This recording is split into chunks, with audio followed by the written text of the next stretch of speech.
자, 두 번째로 지질 구조를 할 건데, 지질 구조라는 것은 여러분들 단층이나 습곡이나 이런 걸 말해요. 예전에 많이 들어봤죠? 처음으로 할 게 습곡인데, 자, 습곡이라는 것은 지층이 압력받아가지고 휘어있는 그 구조를 습곡이란 말을 쓰는 거지. 맞죠? 자, 과거에 우리가 많이 들어봤던 게 습곡 산맥 들어봤잖아. 수렴 경계에서 서로 판이 밀다 보면 판이 이렇게 휘어가지고 지층 휘어서 거대한 습곡의 산맥을 만드는 거였지? 습곡. 됐죠? 자, 정의는 지층이 휘어진 걸 말한다. 자, 근데 여기서 횡압력이란 말이 나옵니다. 횡압력. 자, 원래 압력은 누르는 힘이잖아, 맞지? 그런데 횡압력이란 말은 가로 방향으로 누른다 그 말이에요. 그러면 여러분들 아까 자, 이렇게 지층이 있다면 내가 양쪽에서 밀어버리면, 눌러버리면 이렇게 휘어져서 습곡 만들겠지. 이걸 말하는 거예요. 그래서 횡압력이란 말은 가로 방향의 압력, 바로 수렴 경계에서 잘 만들어지겠지. 자, 그러면 습곡의 구조를 보게 되면 자, 배사와 향사로 나눌 수가 있습니다. 자, 습곡을 봤을 때 위로 볼록한 부분도 있고 아래로 오목한 부분도 있죠. 배사는 배자가 등배자. 그래서 위로 볼록한 부분을 배사라고 한다. 자, 이와 대응돼서 반대되는 개념이 향사. 향사는 향한다 그 말인데 오목한 부분에 모이게 될 거잖아, 맞지? 그런 의미에서 향사란 말을 쓴 겁니다. 그래서 아래로 오목한 부분을 향사란 말을 쓴다. 자, 그림을 본다면 여러분들 자, 오른쪽에 이 그림을 이야기할 수가 있을 건데 조심해야 될 게 습곡이란 것은 지층에서 말하는 거야. 지형을 말하는 게 아니야. 지형을 말하는 게 아닙니다. 지층만 보는 겁니다. 자, 그러면 자, 지금 횡압력 받아서 왼쪽 이 지역은 위로 볼록하니까 이게 배사가 되겠죠? 자, 오른쪽은 아래로 오목하니까 이건 향사가 되겠지? 자, 다시 말하지만 지형이 아니다. 그럼 예를 들어서 자, 이렇게 그림이 있다. 자, 규동아. A는 배사야 향사야? A 지역은? 배사. B는? 맞습니까? 지형을 보는 게 아니라 그랬지. 지층을 보라 그랬지? 지층. 맞나? 자, A 같은 경우에 지층을 보게 되면 자, 오목합니까? 볼록합니까? 오목하죠. 그럼 뭡니까? 이거 향사지. 원래 우리가 말하는 자, 습곡이란 지질 구조는 지층이 휘어 있는 구조잖아. 지형을 보는 게 아니야. 내가 지형을 얼마든지 깎아서 형태를 바꿀 수가 있는 거지. 그게 아니라 현재 지층들을 봐야 된다. 그래서 A가 다시 말하지만 향사, B가 배사가 됩니다. B는 위로 볼록한 지역이니까. 지형을 보는 게 아니야. 자, 이 그림 있잖아, 맞지? 자, 배사와 향사는 중요합니다. 잘 기억하시고. 자, 세 번째로 습곡축. 자, 습곡축이 뭐냐면 이렇게 습곡이 있다면 자, 이 그림 봐봐. 여기서 이 책을 본다면 양쪽 끝은 그렇게 많이 안 휘었잖아, 맞지? 근데 특히 가운데 부분은 아주 곡률이 크지? 많이 휘었지? 가장 많이 휘어 있는 곳을 습곡축이라고 합니다. 자, 이게 면이다 보니까 가장 많이 휘어진 곳은 쭉 하나의 축이 되겠지? 이걸 습곡축이라고 합니다. 그래서 습곡축은 습곡의 중앙의 축, 다시 쉽게 말하면 가장 많이 휘어져 있는 곳을 습곡축이라고 한다. 자, 습곡축이나 습곡축면이나 그렇게 중요하진 않습니다. 나중에 습곡의 종류를 구분하기 위해서 활용하기 위해서 좀 제시를 하는 거고. 자, 그래서 가장 많이 휘어져 있는 곳 바로 이게 습곡축이 될 건데 자, 습곡이 있어서 가장 많이 휘어진 곳은 배사 또는 향사가 되겠죠? 맞지? 자, 그래서 배사 있는 곳을 배사축이라고 향사가 있는 곳을 향사축이라고 그래. 그런데 자, 봐봐. 자, 습곡축. 실제로 여기 그림상에는 두 개의 지층이 있죠? 근데 실제로는 아주 얇게 무수히 많은 지층들이 있을 거잖아? 실제로는. 그래서 하나의 지층에 습곡축이 있다. 그러면 각 지층의 습곡축을 쭉 연결하면 계속 연속적으로 많잖아, 맞지? 그러면 이런 선을 쭉 연결하면 뭐가 되는 거죠? 면이 되는 거죠. 이걸 뭐라 하냐면 습곡축 면이라고 합니다. 됐나? 별거 없지? 자, 넘어갈게. 자, 그래서 습곡축은 배사축과 향사축이 있을 건데 이 축들을 쭉 연결한 것이 습곡축 면이 된다. 자, 날개란 것은 뭐 별거 없습니다. 지금 습곡축의 현재 보면 양쪽에 경사져 있는 면 있죠? 그걸 날개라 그럽니다. 정의를 한다면 습곡축에서 양쪽에 경사진 면을 우리가 날개라 칭한다. 뭐 그림에서 본다면 가운데 습곡축이 있고 양쪽 날개 있는 이런 구조를 말하지? 별거 없습니다. 자, 습곡의 종류. 오늘 단층까지 할 건데. 자, 습곡의 종류에는 정습곡과 경사습곡, 횡하습곡이 있습니다. 자, 정습곡은 자, 수평면에 대해서 습곡축 면이 거의 수직이다 이 말이야. 자, 이렇게 습곡이 있다면 횡압력 받아서 현재 보면 횡압력 받아가지고 그대로 위로 올라와 있는 이런 형태를 말해. 그러니까 이 습곡축과 이거 휘어진 게 약간 이렇게 기울어지고 이런 게 없다는 거지. 그대로 휘어져서 이제 위로 볼록한 이런 모습을 또는 아래로 오목한 이런 모습을 그대로 지키고 있는 걸 정습곡이라는 말을 쓰는 겁니다. 자, 그래서 습곡축 면이 거의 수직이다. 자, 아까 이게 파란색이 수평면이라면, 지평면이라면 현재 습곡축을 쭉 연결한 게 가장 많이 휘어져 있는 습곡축을 쭉 연결하면 습곡축 면이 나오겠지? 자, 습곡축 면이겠지만 단면을 잘라서 여러분들 면의 단면은 뭡니까? 면의 단면은? 면의 단면은 뭐가 되지? 선이 되는 거지. 그래서 선만 표현하면 자, 선만 표현하면 자, 지금 수평면에 대해서 수평선에 대해서 거의 수직인 상태잖아, 맞지? 이걸 정습곡이라 한다는 거지. 자, 경사습곡은 말 그대로 경사져 있다 그 말입니다. 그래서 수평면에 대해서 습곡축 면이 기울어진 형태, 거의 수직이 아니고 약간 기울어져서 수직이 아닌 상태를 말한다. 자, 그 말은 이렇게 약간 휘어져 있는 이런 모습 말하는 거지. 잠깐만. 그림에서 봐. 자, 수평선이 있을 거고 원래 습곡축 면이 있겠죠? 습곡축 면에서 단면 지금 선만 표현한 겁니다. 되겠지? 그럼 어쨌거나 서로가 수직이 아니란 거잖아, 맞지? 수평선과 현재 원래 습곡축 면의 단면인 선에 대해서는 서로 수직이 아닌 상태. 됐죠? 자, 마지막으로 횡화습곡까지만 표현할게. 자, 횡화습곡이란 말은 와란 말은 누웠다 그 말이야. 횡이란 말은 가로 방향으로. 그래서 이게 거의 많이 누워서 수평면에 대해서 습곡축 면이 거의 나란한 습곡을 말한다. 자, 이거야. 봐봐. 원래 수평선이 있다면 잠깐만 그림 보고 갈게. 자, 수평선이 있다면 습곡축 면이 이렇게 있겠지. 맞지? 현재 보면 거의 누워있는 이 상태를 말한다는 거지. 됩니까? 되겠죠? 그래서 원래 횡화습곡도 결과적으로 보게 되면 경사습곡이겠지. 경사습곡인데 아주 과도하게 누워있는 형태를 바로 횡화습곡이라 한다는 거지. 자, 넘어갈게. 자, 단층. 오늘 단층까지 좀 하겠습니다. 자, 단층은 지층이 절단되었다 그 말이죠.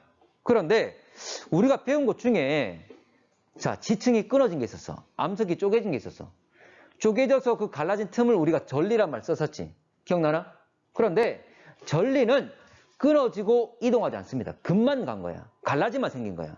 근데 단층은 끊어지고 이동까지 있는 겁니다. 그래서 암석의 지층에 힘이 작용되고 끊어지고 이동까지 있는 것을 단층이라고 한다. 만약 그냥 갈라짐만 형성되어 있으면 그거는 전리란 말 쓰는 거고. 자, 절단. 이건 단층, 끊어진 것.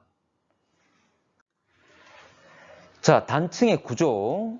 자, 그러면 먼저 단층 면이 있습니다. 절단 면이 있겠지. 그걸 말합니다. 그래서 단층에서 끊어진 면, 지층이기 때문에 덩어리이기 때문에 끊어졌다면 그 끊어진 경계 면이 있겠지. 그 면을 단층 면이라고 한다. 자, 지금 이렇게 지층의 모습이 하나 나와 있는데, 자, 지층에서 단층 면이라는 것은 참고로 현재 3차원적으로 상반과 하반, 어제는 양쪽의 집안에서 그 집안의 경계 면을 이루고 있겠지? 됐나? 이걸 단층 면이라고 한다. 자, 그림을 현재 중간에 넣어서 투영시키지 못한 거지만 어떤 의미인지는 알겠죠? 되겠지? 자, 여기 그림에 나온 것처럼 단층 면이 있다면 상반과 하반으로 나눌 수가 있습니다. 상반과 하반. 자, 상반이란 것은 단층 면에 수직적인 구조로 봤을 때, 위아래로 봤을 때 단층 면 위에 실려 있으면 상반, 단층 면의 아래쪽에 있으면 하반이라는 말을 쓰는 거야. 됐지? 자, 여러분들 단순하게 수직적으로 위아래를 말하는 게 아니라 자, 면에 대해서 위쪽이냐 아래쪽이냐를 말하는 거야. 됐나? 지금 여러분들 봐봐. 자, 면이 있다면 지금 요거 위쪽 이걸 말하는 거지. 됩니까? 그래서 지금 단층 면에 대해서 왼쪽이 상반이 되는 거야. 그리고 이 면에 대해서 아래쪽은 여기잖아, 맞지? 오른쪽이 하반이 되는 거지. 단순하게 위아래로 봤을 때 지금 봐봐. 그림에서 왼쪽과 오른쪽 중에 누가 더 올라와 있습니까? 오른쪽이 올라와 있지. 이렇다고 해서 상반이 말하는 게 아니라는 거지. 상반과 하반은 단층 면, 이 면에 대해서 위쪽에 올라와 있느냐 아래쪽에 있느냐 이 면을 기준으로 이야기를 한다는 거지. 됐나? 되겠죠? 자, 그러면 하반. 자, 하반은 지금 단층 면의 아래쪽 부분을 말하겠지? 자, 이걸 하반. 자, 단층의 종류.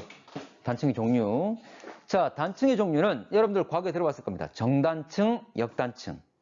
또 뭐 변환단층 들어봤죠? 자, 정단층은 자, 좀 전에 봤던 그림과 동일한데 참고로 지금 파란색과 초록색 이 두 개 지점은 원래 어땠지? 두 개 점은? 원래 같은 곳 두 개 원래 붙어 있었잖아, 맞지? 그럼 서로 가까워진 거야, 멀어진 거야? 멀어진 거죠. 그 말은 당긴 거야, 양쪽에 민 거야? 서로 멀어지려면 당긴 거야, 민 거야? 당겼지. 양쪽에 당긴 거잖아. 참고로 당기는 힘을 뭐라 부르냐면 장력이라 그럽니다. 장력. 물리한 친구들은 알 거야. 그래서 장력, 양쪽에서 잡아 당기는 힘에 의해서 끊어진 걸 바로 정단층이랍니다. 그러면 정단층의 특징은 뭐냐면 자, 그림 봤을 때 상반이 어떻게 됐죠? 상반이 올라갔습니까? 내려갔습니까? 상반이 오히려 내려갔죠? 상반이 지금 왼쪽이 상반이 될 건데 수직적으로 봤을 때 밑으로 내려간 걸 이걸 우리가 정단층이라고 그래요. 자, 결과적으로 상반은 아래로 그리고 하반은 위로 이동하는 이런 형태가 바로 정단층이다. 자, 그러면 여러분들 판의 경계 중에 양쪽에서 당기는 것과 똑같은 효과를 발휘하는 그 경계가 어디입니까? 발산이 되겠죠? 그래서 이 정단층은 발산 경계에서 주로 발달하게 됩니다. 발산 경계에서. 자, 두 번째로 역단층. 자, 역단층은 정단층 반대로 생각하면 됩니다. 자, 얘 같은 경우에 양쪽 봐봐. 이 그림 보게 되면 이게 역단층인데 오히려 떠밀려서 올라갔죠? 그 말은 양쪽에서 밀었다 그 말이 될 거잖아. 아까 양쪽에서 미는 힘을 뭐라 한다고 그랬죠? 가로 방향의 압력, 횡압력. 그래서 얘 같은 경우에는 횡압력 받아서 오히려 상반이 올라가고 하반이 내려간 이런 구조를 가지고 있지. 이게 바로 역단층. 상반은 올라가고 하반은 내려간 이걸 바로 우리가 역단층이라 한다. 자, 근데 가끔 이런 경우가 있습니다. 지금은 잘 이해를 하셨는데 자, 정단층의 그 말에 꽂혀가지고 자, 상반은 올라가야 되고 정단층은 하반은 내려가야 돼라고 생각할 수가 있어. 아니라는 거지. 오히려 정단층은 상반이 내려갔고 하반이 올라갔죠. 역단층이 오히려 상반이 올라가고 하반이 내려가는 이런 구조를 가지는 거지. 잘 기억하셔야 됩니다. 자, 그러면 횡압력 양쪽에 민 거지. 자, 서로 접근하는 거죠. 무슨 경계? 수렴 경계. 그래서 수렴 경계에서는 역단층과 또는 습곡이 잘 발달하게 되는 거지. 역단층 또는 수렴 경계. 자, 이게 정단층의 모습. 지금 어두운 부분이 지금 나와 있죠? 서로 멀어진 것. 자, 이거는 무슨 단층? 역단층 되겠죠? 자, 이것도 역단층의 모습. 자, 수렴 경계에서 잘 발달한다고 그랬습니다. 마지막으로 주향 이동 단층. 자, 먼저 주향이 뭐냐면 이런 겁니다. 자, 지층이 있다면 자, 지층이 똑바로 서 이제 똑바로 펼쳐져 있는 경우도 있겠지만 이렇게 휘어져 있는 경우도 있겠지. 경사진 경우도 있겠지. 그러면 그 경사면을 쭉 내려왔을 때 수평선과 닿아 있는 자, 면과 만나면 선을 이루게 돼 있지. 그러면 이 선이 쭉 달려가는 방향을 주향이라고 해요. 달릴 주자야. 됐나? 몰라도 돼. 자, 그러면 주향 이동 단층은 전단 응력에 의해서 형성된다 얘기를 합니다. 이 전단 응력은 다른 말로 비트는 힘이라고도 해. 비트는 힘. 자, 자세히 몰라도 됩니다.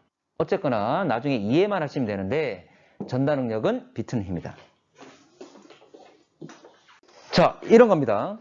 지금 이 책상 있잖아, 맞지? 책상 있으면 내가 이놈을 전체적으로 책상 옮기는 게 아니라 자, 위에 면만 손바닥 딱 붙여가지고 이 면만 손바닥 붙여서 딱 미는 거야. 그럼 만약 얘가 흐물흐물하다면 어떻게 될까? 전체 덩어리가 움직이는 게 아니라 책상이 이렇게 되겠지. 흐물흐물하면. 이걸 전단 응력이라고 해요. 밑에는 잡아주고 있고 위에만 움직이는 거지. 이걸 전단 응력이라고 합니다. 그러면 그림을 보면 이래. 자, 봐봐. 자, 지금 말랑말랑한 유체가 있는데 내가 전달 능력 윗면만 딱 잡아서 미는 거잖아, 맞지? 그러면 위에는 움직입니다. 그런데 밑에는 이걸 못 움직이게 잡아주고 있는 거잖아, 맞지? 그럼 결과적으로 한 점이 이거를 양쪽으로 서로 움직이는 방향이 반대로 서로 미는 거하고 똑같은 거지. 결과적인 효과는. 되겠나? 여러분들 힘이 서로 엇갈리게 움직이는 것 무슨 경계? 보존형 경계. 그와 관련된 거지. 되겠지? 결과만 이해하시면 돼. 자, 갈게. 자, 그래서 단층면을 기준으로 양쪽 면이 수평 방향으로 이동하는 것을 주양 이동 단층이라고 합니다. 우리가 배웠던 보존형 경계의 변환 단층을 말한다. 보존형 경계라 생각하시면 됩니다. 자, 그래서 여기 이 그림 보게 되면 단층 면이 있을 것이고 면을 기준으로 양쪽이 반대로 움직이잖아, 맞지? 우리가 배웠던 변환 단층 보존 경계 모습이라 생각하시면 돼. 그게 잘 나타나는 것이 바로 보존형 경계에서 잘 발달한다. 그 말이지. 자, 이거 아까 봤던 좀 내려봤던 그림이죠. 주양 이동 단층. 자, 지금 보면 잘린 것이 수직으로 잘렸잖아, 맞지? 수직으로 잘렸지만 이렇게 비스듬히 잘릴 수도 있습니다. 비스듬히 잘릴 수도 있어. 잘리지만 어쨌거나 수평으로 움직였지? 됐나? 그래서 잘리는 건 상관없다. 어쨌거나 움직임 자체가 수평으로 양쪽이 반대 방향으로 움직이면 된다. 자, 지금 이 모습은 과거에 몇 해 전에 일어났던 지진 관련한 내용인데 경주 지진이 2016년 그리고 포항 지진이 2017년에 있었는데 기억납니까? 나름 흔들림이 좀 컸었는데 근데 지금 보면 여기 규모가 나와 있는데 지금 5.4와 5.8 원래 규모 1이 어느 정도냐면 실제로 떨림의 폭이 10배 늘어나면 규모 1이 늘어납니다. 그럼 지금 여기 보면 5.8과 5.4 했을 때 0.4밖에 차이 안 난다 생각하지만 실제로 보게 되면 상당히 큰 흔들림의 차이가 생긴다는 거지. 되겠나? 이건 뭐 우리가 G2에 배우는 내용이라서 굳이 몰라도 되는데 왜 이야기를 했냐면 지금 보면 포항 지진과 경주 지진 중에 어느 게 더 규모가 큽니까? 경주가 더 크죠? 흔들림이 훨씬 더 심했다는 거지. 그럼에도 불구하고 피해는 포항 지진의 피해가 더 컸습니다. 피해가. 왜 그러냐면 지금 여기 밑에서 봤을 때 밑에 그 경주 지진 같은 경우에는 주양 이동 단층만 있잖아, 맞지? 참고로 수평적으로 서로 어긋나게만 움직였어. 그런데 포항 지진 같은 경우에는 여기 나와 있는 주양 이동 단층 서로 어긋나는 움직임뿐만 아니라 역단층의 움직임까지 복합적으로 나타났어. 그래서 피해가 더 컸던 겁니다. 되겠나? 일단 실제로 그런 예가 있어. 그 말이야. 자, 그리고 앞 시간에 주양 이동 단층 할 때 주양 이동 단층은 서로 어긋나서 움직이는 거잖아, 맞지? 근데 거기 절단면이 꼭 수직일 필요는 없어. 수직이어도 되고 현재 여기처럼 경주 지진처럼 이렇게 비스듬히 잘려도 상관없습니다. 절단면이 어떻게 돼 있든 양쪽 지게가 땅 덩어리가 서로 어긋나게 움직이면 된다. 됐나?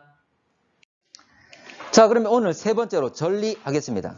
자, 전리는 우리가 수업 시간에 앞에 화성암 할 때 좀 어느 정도 언급을 했던 내용입니다. 우리나라에 가장 많은 화성암 대표적인 게 뭐뭐 있습니까? 현무암과 화강암. 자, 화강암은 무슨 전리? 판상전리. 자, 그리고 현무암은 무슨 전리? 기둥 모양인 주상전리였죠? 그 내용입니다. 이것 역시 전리도 현재 지질 구조기 때문에 언급을 하고 넘어가겠습니다. 자, 암성대에 형성된 틈이나 균열. 자, 이거는 갈라짐만 있다 그랬어. 만약 갈라지고 끊어지고 이동이 있다면 단층이지만 끊어짐만 있다면 이동하지 않았다면 이거는 전리다. 자, 이동하지 않습니다. 자, 그래서 전리 두 가지만 다시 한번 언급하고 넘어가겠습니다. 판상전리, 말 그대로 판의 모양. 자, 가로 방향으로 갈라짐이 형성되어 있는 건데 원래 지하 깊은 곳에 형성된 암석이 융기되고 올라오고 그 위에 실려있던 것들이 누르고 있던 것들이 풍화 침식에 의해서 제거된다. 이렇게 압력이 감소되고 제거됨으로써 현재 판상의 전리가 형성됐죠. 주로 그래서 심성암, 대표적인 화강암 이것들의 판상 전리가 잘 나타나더라. 그래서 압력 감소에 의해서 판 모양 전리가 형성된다. 자, 우리나라 화강암 지형하면 북한산, 불암산, 설악산, 오대산 많죠? 자, 두 번째로 주상전리. 다 했던 겁니다. 자, 기둥 모양의 전리. 자, 이거는 용암이 분출돼가지고 지표에 분출되면 빠르게 식으면서 수축이 일어나면서 전리가 만들어지는 것. 육각 또는 오각 기둥 모양으로 전리가 형성되었습니다. 자, 이 모습 과거에 봤었지. 판상전리 모습, 가로 방향으로 전리가 형성되어 있는 것. 자, 이거는 박리. 자, 판상전리 중에서도 특히 얇게 벗겨진 것들. 어쨌거나 압력 제거에서 현재 나란하게 갈라짐이 형성된 겁니다.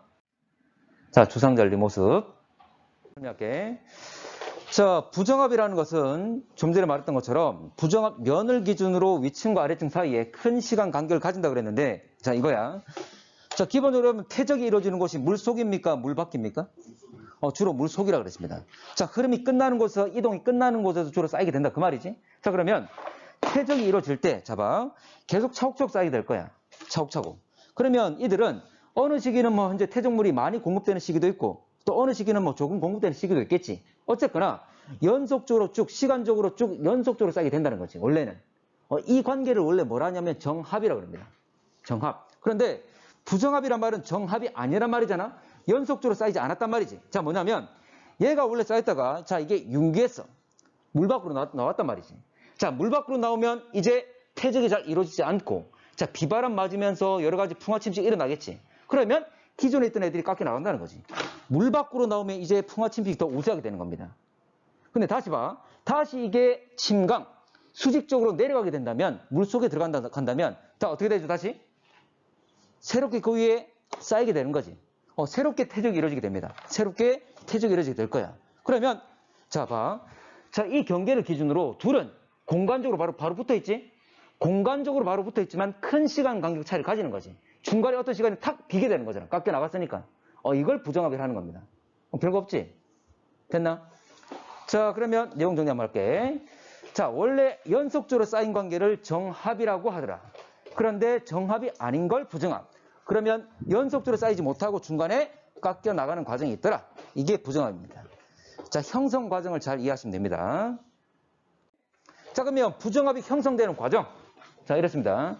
자, 형성 과정 1번인데 여러분들 단어만 좀 적읍시다. 제일 처음에 기본적으로 퇴적이 이루어지고 있겠지? 자, 퇴적이 이루어집니다. 자, 퇴적이 이루어지지. 자, 잠깐만. 자, 그러면 퇴적이 이루어지면 아까 퇴적이 이루어지는 곳은 물속이야, 물밖이야? 물속이라고 그랬죠? 물속에서 퇴적이 이루어질 수 있습니다. 자, 그러면 수면이 있다면 지각 변동에 의해서 만약 이게 융기하면 올라오게 되면, 자, 올라오면 물 밖으로 나오게 되면 보호를 못 받는다 그랬지? 풍화 침식 받으면서 깎여 나간다는 거지. 자, 깎여 나갑니다. 융기돼서 풍화 침식이 일어난다는 거지. 그러면 깎이고 난 뒤에 다시 물속으로 내려가는 것. 아까 내려가는 건 뭐라 불렀죠?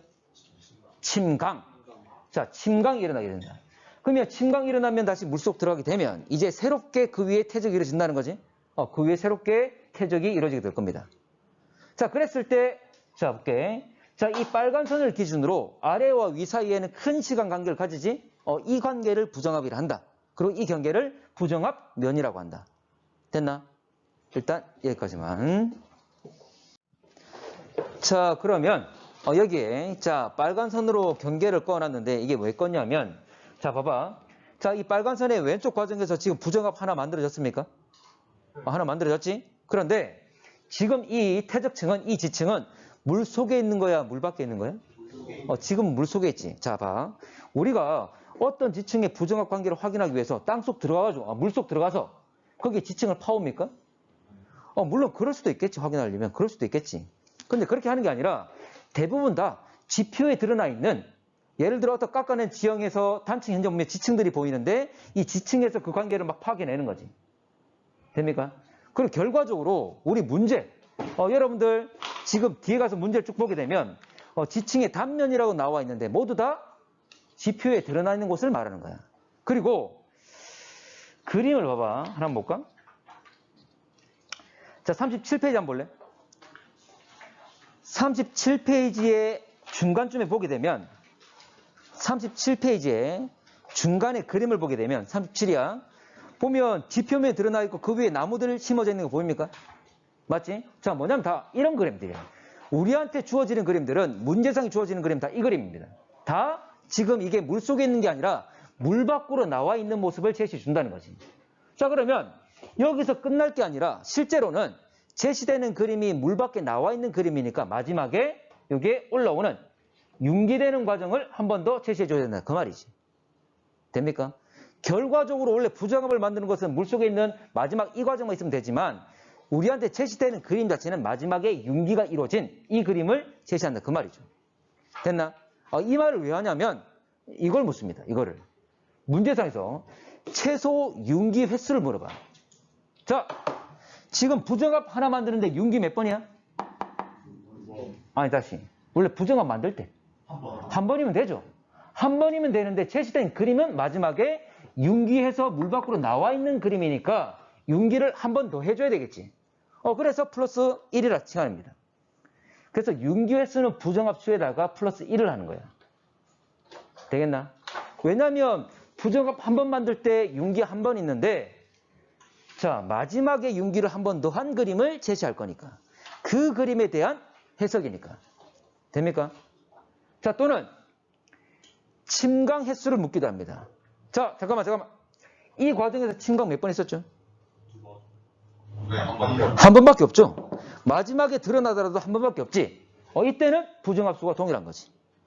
자 그런데 잠깐만 여기서 최소란 말을 왜 썼냐면 우리가 파악하지 못한 부정합도 있을 수 있다는 거지. 명확하게 드러난 부정합이라면 일단 융기를 한번 한 거잖아, 맞지? 그래서 최소란 말 쓴 거야. 최소한이라 이 말이야. 됩니까? 만약에 부정합이 두 개가 있다. 그러면 융기는 몇 번 했다? 세 번 했다. 이런 의미라는 거지. 별거 없지? 자, 그래서 융기 지금 전체적으로 부정합이 한 개지만 어쨌거나 전 과정에서 융기가 두 번 이루어진 것, 그리고 침강은 한 번이라는 것. 자, 여기서 지금 기본적으로 퇴적이 된 다음에 잘려나갔잖아, 맞지? 그래서 일반적으로 그림은 이렇게 굴곡진 모습, 잘려나간 모습을 제시합니다. 자, 참고로 화강암이 있으면 화강암은 원래 심성암이지. 마그마가 땅속에서 뚫고 오다가 더 이상 올라오지 못하고 땅속 깊은 곳에서 그대로 굳었잖아, 맞지? 그러면 봐봐. 화강암이 그대로 올라가서 이게 딱 멈출 수도 있지 않나라고 얘기할 수 있잖아, 맞지? 근데 그런 일이 생길까? 마그마가 딱 올라오다가 딱 여기까지만 딱 오고 딱 멈추는 이런 일이 생길까? 그러진 않겠지. 기본적으로 관입 뚫고 오는 것은 거의 유선형으로 들어오겠죠? 이런 식으로 생기진 않는다는 거지. 그래서 깎여 나갔다는 걸 알 수가 있습니다. 자, 그리고 이것도 마찬가지. 아래 여러 가지 지각 변동 받아가지고 여러 가지 모습 띄고 있는데 복잡한 구조를 가지고 있는데 잘려나간 다음에 그 위에 새롭게 쌓인 것. 됐습니까? 이걸 부정합이라 한다. 자, 그러면 부정합 면을 경계로 좀 전에 말했듯이 부정합 면은 위아래 사이에 큰 시간 간격을 가지고 있는 거지. 그러다 보니까 중간에 텀이 아주 크다 보니까 서로 다른 시대야. 다른 시기야. 그러다 보니까 여러 가지 지각 변동 정도가 다르니까 복잡한 지질 구조가 확 바뀌게 됩니다. 지질 구조가 나타나는 양상이 달라지게 되고 그리고 시대가 바뀌었으니까 사는 생물이 같을까? 다르겠지. 그러면 살았던 생물도 다르니까 나타나는 화석도 남겨지는 화석도 다를 수밖에 없다는 거지. 그래서 지질 구조와 산출 화석이 크게 변하게 된다. 큰 시간 간격을 가지고 있으니까. 자, 기저여감 존재. 이것도 하나 적어봅시다. 자, 여기서 기저여감이라는 단어가 나오는데 이런 거야. 원래 봐봐. 이게 올라와가지고 풍화침식 받으면서 깎여 나가겠지? 자, 깎여 나가게 되면 자, 원래 암석으로부터 지반으로부터 깎여 나간 깨져서 현재 보면 나와 있는 이런 파편들이 있을 겁니다. 그러면 만약에 작은 조각들이라면 뭐 비바람에 의해서 얼마든지 이동할 수 있지. 근데 큰 자갈이나 돌 같은 경우는 이동할까 안 할까? 잘 안 하겠죠. 그대로 남아있겠지. 그다음 봐. 그 다음에 위에 새롭게 쌓이게 되는 거잖아. 맞지? 그래서 현재 부정한 면 경계, 이 경계에는, 부정한 면에는 이런 자갈들이 남아있을 수 있다. 그 말이지. 이걸 기저여감이라고 합니다. 여감은 우리가 알고 있는 자갈을 포함한 퇴적층이었죠. 퇴적암이었지. 되겠나?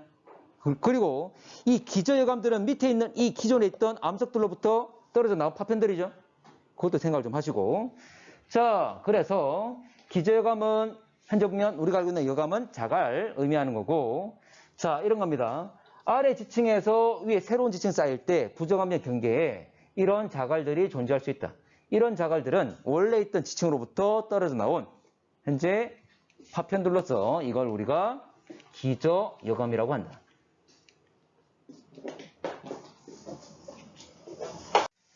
자, 부정함면의 종류.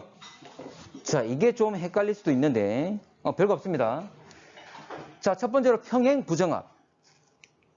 자, 그리고 경사부정합이 있는데 평행부정합. 부정한 면을 경계로 상하 지층이 서로 나란한 부정합을 말합니다. 부정한 면을 기준으로 위층과 아래층이 층리를 봤을 때 서로 나란한 것. 자, 이런 겁니다. 자, 여기 지층이 있으면, 자, 이 빨간색이 지금 부정한 면입니다. 부정한 면인데, 자, 위와 아래 봤을 때 어쨌거나 지층이 있다면 층리가 있을 거잖아, 맞지? 그러면 지층들이 어떻게 펼쳐져 있는지 보이게 되는 거고, 자, 위아래 현재 서로 층리를 비교했을 때 서로 나란하면 이게 평행 부정합이라는 거지. 별거 없죠? 됐지? 자, 그러면 평행 부정합을 만들려면 조륙 운동에 의한다라고 이야기를 합니다.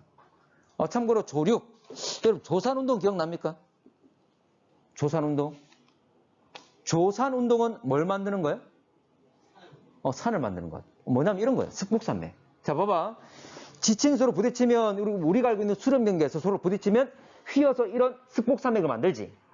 이렇게 산맥을 만드는 운동을 조산 운동이랍니다. 만들 조자 산을 만든다.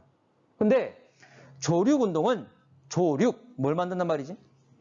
육지를 만든다. 그 말이에요. 여러분들 바다 아래에 땅이 있습니까? 없습니까? 있죠.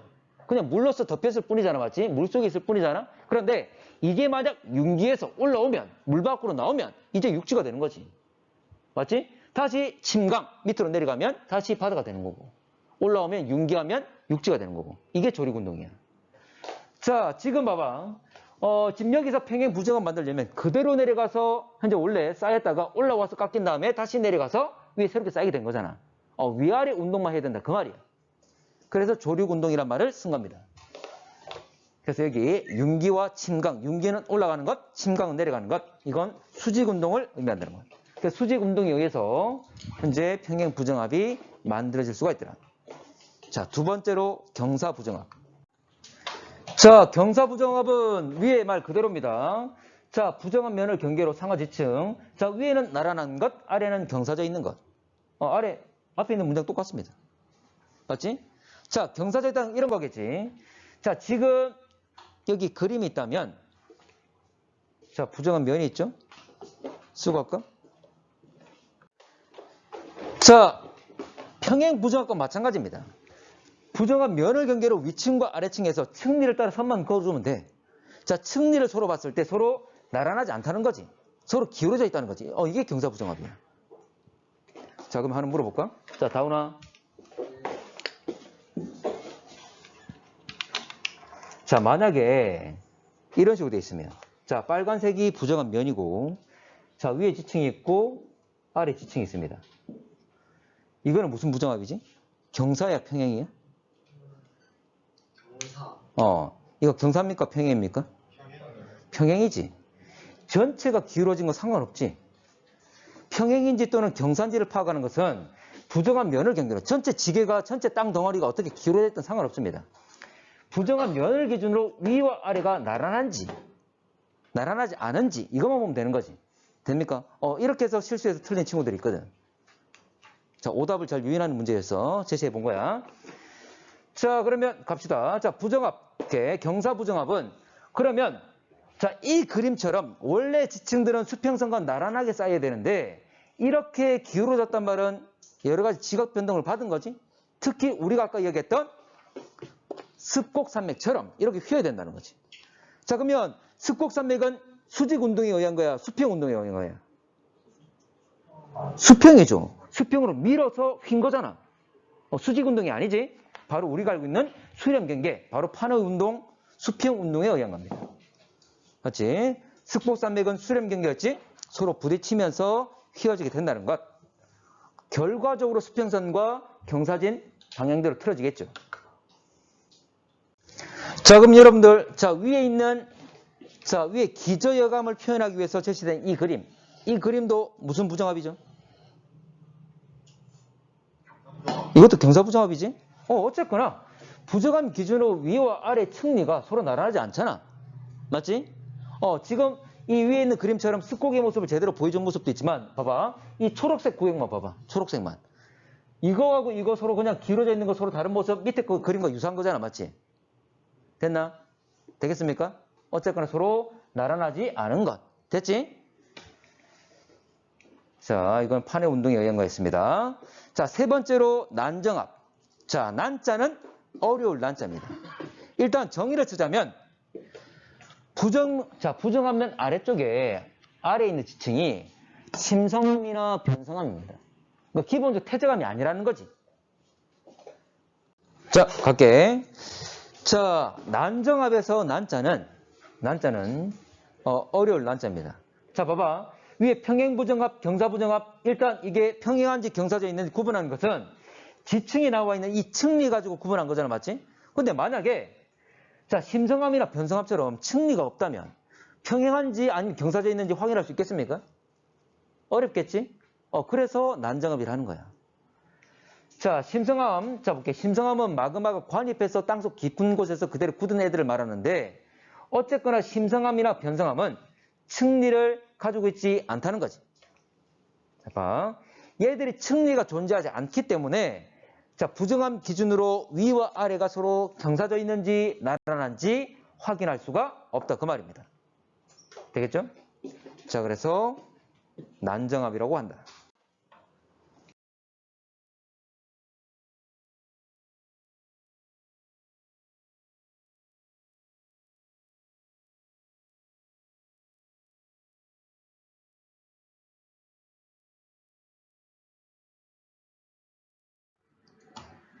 자, 다섯 번째로 관입. 자, 관입이란 말은 뚫을 관자 들어갈 입자, 마그마가 뚫고 들어오는 걸 말하는 거지. 자, 그래서 관입은 고온의 마그마가 자, 상승하는 과정에서 현재 올라오는 과정에서 주변 암석을 뚫고 들어가는 것을 관입이라고 한다. 뚫을 관자 들어갈 입자. 자, 그러면 이게 뚫고 들어가서 나중에 시간 지나면 굳어버리겠죠? 그래, 굳어있는 애들을 우리가 관입암이라 그런다. 관입암. 자, 그러면 지층이 기본적으로 있을 때 마그마가 뚫고 올라오는 것, 물론 상승하는 그 힘도 있겠지만 고온이기 때문에 녹이면서 올라올 수 있겠죠? 자, 그래서 이렇게 마그마 들어오는 걸 관입이라고 한다. 자, 그러면 고온의 마그마. 자, 주변에 있는 애들은 여러분들 마그마가 아주 고온이기 때문에 직접 닿게 되면 이 주변 암석들은 변성이 일어나겠죠? 그래서 열에 의한 변성들이 발생할 수가 있습니다. 참고로 이거 지난번에 문제 푸는 과정에서 광역 변성, 접촉 변성 이런 얘기를 했었는데 이게 바로 접촉 변성이지. 자, 마지막으로 포획. 자, 포획이란 말은 둘러싼다 그 말이지. 자, 이게 뭐냐면 이런 겁니다. 일단 내용 쓸게. 자, 내용 한번 쓰고 설명을 좀 할게. 자, 이런 겁니다. 자, 봐봐. 마그마 올라올 거야. 마그마 올라올 때 아주 강한 힘으로 올라오겠지? 그러면 이거 주변에 있던 암석들 막 깨고 올라올 거잖아, 맞지? 깨다 보면 현재 기존에 있던 암석들에서 떨어져 나온 파편들이 있겠지. 그 파편들이 마그마 속에 들어가서 녹는 애들도 있겠지만 만약 녹는 점이 높아서 높은 온도에서 녹는 애들은 현재 안 녹고 그대로 살아남을 수 있다는 거지. 그렇게 파편이 들어가서 안 녹고 남아서 같이 굳어버린 애들.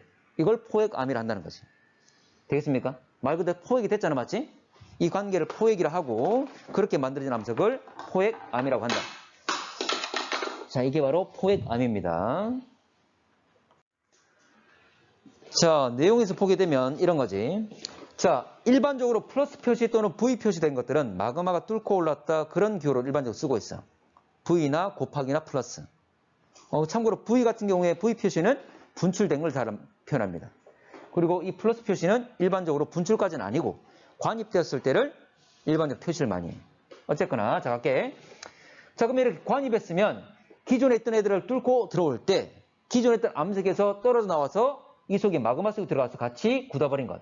이것들 바로 포획암이 된다 그 말이지. 됐지? 자, 동일한 암석이 되겠죠. 왜냐하면 기존에 있던 암석에서 떨어져 나와서 굳은 게 될 거니까. 되겠지? 자, 근데 자, 이렇게 봐봐. 마그마가 분출되어 나올 때, 자, 봐. 예를 들어서 여러분들 우리가 지금까지 땅 파가지고 땅 속에 뭐가 있는지 그리고 깊이가 깊어짐에 따라서 어떤 암석이 있는지 가장 좋은 방법은 직접 파보는 거잖아. 근데 지금까지는 한 11km, 12km밖에 못 파봤어. 참고로 여러분들 땅속 들어갈수록 온도 어떻게 되죠? 엄청나게 온도 올라가지? 그리고 꽉 눌러놨기 때문에 상당히 단단해져 아주 암석들이. 파기가 상당히 힘들어집니다. 그러면 더 팔 수는 있지만 돈이 너무도 많이 들어. 그럴 바에 우리가 지진파나 중력이나 이제 자기나 여러 가지 간접적인 방법들을 이용해서 연구를 하는 거지. 자, 그러면 이 방법도 있는 거야. 예를 들어서 마그마가 쭉 올라올 건데 이 마그마가 예를 들어 20km에서 막 올라올 거야. 땅속 깊은 곳에서. 근데 올라오는 과정에서 기존에 있던 파편들을 깨면서 그 파편을 가지고 올라오는 경우도 있겠지. 맞나? 그러면 20km 깊이에 있던 어떤 암석을 포획한 다음에 같이 마그마 분출과 함께 빠져나올 수도 있겠지. 이게 그 말입니다. 그러면 우리가 굳이 20km까지 파보지 않더라도 그곳에 존재했던 암석들이 어떤 상태인지 어떤 암석인지를 확인할 수가 있는 거잖아요. 이런 정보를 줄 수 있다는 거지. 그렇지? 자, 그래서 요거 지구 내부 물질을 연구하는 데 활용될 수 있다 그 말이에요. 지각뿐만 아니라 멘틀 물질을 확인하는 데 도움이 된다. 자, 이거는 뭐 지식적으로 꼭 외운다기보다는 여러분들 이 과정을 이해한다면 쉽게 산출될 수 있는 내용이잖아, 맞지? 자, 마지막. 자, 관입이나 또는 분출 후에 침식되어서 부정압을 형성하는 경우가 있습니다. 뭐냐면 어쨌거나 마그마가 뚫고 들어가서 관입돼서 굳은 경우도 있고 아니면 분출돼가지고 그 위에 지표까지 마그마가 흘러나와서 굳은 경우도 있고 어쨌거나 이 과정 이후에 자, 봐봐. 자, 그림 봐봐. 자, 기존에 있던 것들이 현재 보면 이게 땅 속에 있는 상태일 수도 있는 거고 아니면 분출돼가지고 그 이후의 상황일 수도 있는 겁니다. 어쨌거나 자, 이렇게 지금 부정압이 만들어졌는데 자, 부정압은 기존에 있던 암석에서 떨어져 나온 애들이라고 그랬지? 그러면 위에 있는 기저여감들은 아래쪽에 있는 화성암들의 파편이 되는 거지. 이게 동일한 암석이 되는 거지. 됩니까? 되겠죠? 자, 그러면 이게 동일한 암석인데 지금 빗금친 부분들이 변성된 부분이잖아? 특히 이것 가지고 알 수 있는 거야. 여러분들 아래에 있는 그림과 위에 있는 그림 좀 모양 자체는 유사하지? 맞나? 모양 자체는 유사하잖아, 맞지? 유사하죠? 근데 차이는 뭐냐면 아래는 뚫고 들어온 다음에 풍화치표가 더 깎여 나가고 그 위에 새로 쌓인 거야. 그러면 위에 있던 놈 중에 부정하면 위에 있는 애들 중에 변성이 된 게 있을까 없을까? 없겠지? 맞지? 왜냐하면 이게 마그마가 관입되거나 분출된 다음에 그 위에 있는 애들 굳은 다음에 다 식어서 굳은 다음에 깎여 나가고 그 위에 새로 쌓인 거잖아. 변성이라는 것은 아주 고온에 의해서 만들어지는 거잖아. 됐나? 근데 위에 같은 경우에는 변성이 이루어졌지.